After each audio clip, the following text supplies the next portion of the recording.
guys. Ako na lang mag-isa dito sa bahay. Yung nanay ko, mga anak ko, nakalikas na. Yung asawa ko kasi nasa, rescue. So may pasok talaga sila kahit pa may bagyo. Pero mamaya, nag-umpisa na dito ang ulan. Tapos ako, nagluto pa kasi ako ng kakainin namin dun sa lilikasan namin. Kaya, dito muna ako. Pag umpisa na ng ulan ay hangin, ay tatakbo na rin ako papunta doon. So, ayan. Empty na yung aming bahay. Pero sa ngayon ay may kuryente pa. Hindi ko alam kung pag lumakas ang bagyo, kung kailan ulit ako makapag-upload. Kasi, baka matulad sa audit ka ang tagal bumalik ng kuryente. At kami ngayon ay kasalukuyang nasa signal number 3 na.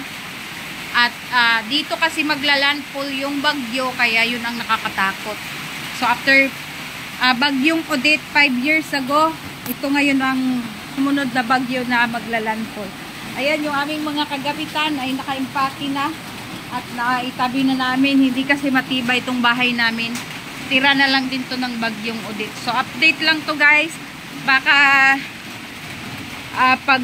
baka matuloy ang bagyo, pag hindi na ako nakapag-live, ibig sabihin ay wala kaming kuryente niyan at wala kaming signal. So mag-ingat po tayong lahat. Maraming salamat po sa patuloy niyo panonood. Sana po ay pagbalik ko ay nandiyan pa rin kayo. God bless us all. Bye guys. Love you.